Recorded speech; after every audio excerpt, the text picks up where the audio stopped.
Di sebuah kampung terpencil di Kalimantan Tengah, hiduplah pasangan suami istri yang sangat sederhana, labih dan manyang. Meski hidup dalam serba kekurangan, mereka selalu hidup rukun, penuh cinta, dan saling mendukung. Setiap hari mereka pergi bersama, baik ke hutan mencari kayu bakar atau ke sungai mencari ikan. Mereka menjalani kehidupan dengan harmonis, meskipun belum dikaruniai anak. Setelah 10 tahun menikah, doa mereka untuk memiliki keturunan terus dipanjatkan, hingga pada suatu hari yang pilu, Manyang meninggal dunia karena sakit. Labi yang setia dan sabar menjalani hidupnya seorang diri, kembali beraktivitas seperti biasa, mengumpulkan kayu di hutan, dan memancing ikan di sungai sebagai lauk. Waktu pun berlalu, suatu hari, Labi memutuskan memancing di sungai. Dia memasang umpan dan menunggu, berharap ada ikan yang menyambar. Setelah beberapa kali hanya mendapatkan ranting kayu, akhirnya seekor ikan besar yang kuat menggoyangkan kailnya. Labi berusaha menariknya dengan seluruh tenaga.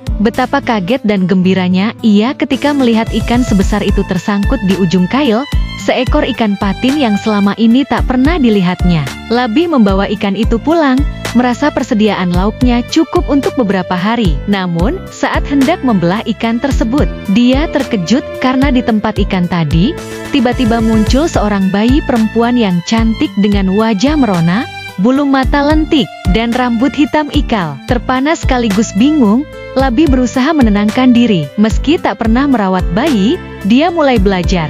Bayi mungil itu diberinya nama Leniri. Tahun-tahun berlalu, Labi membesarkan Leniri dengan penuh kasih. Dia mengajarkan Leniri berbagai keterampilan, membawanya ke hutan dan sungai, mengenalkan alam, dan mengajari nilai-nilai kehidupan. Leniri tumbuh menjadi gadis yang cantik, berbudi pekerti, dan ramah, hingga membuat banyak pemuda di kampung terpikat, termasuk seorang pemuda tampan bernama Simbun yang berniat melamarnya. Namun, Labi ragu untuk menerima lamaran itu, karena menyadari asal-usul Leniri yang istimewa. Setelah berpikir panjang, dia menerima Simbun sebagai menantunya, dengan syarat Simbun harus menjaga rahasia bahwa Leniri adalah keturunan ikan patin, dan menyayanginya dengan tulus. Simbun berjanji dan pernikahan pun berlangsung dengan penuh kebahagiaan. Setahun kemudian, mereka dikaruniai seorang anak laki-laki yang diberi nama Ari. Suatu hari, Leniri meminta Simbun menjaga Ari yang tengah tertidur, sementara ia mencuci di sungai. Ketika Leniri belum kembali hingga siang, Simbun yang merasa kesal tanpa sadar berucap, "Dasar keturunan ikan, kalau ketemu air pasti lupa waktu."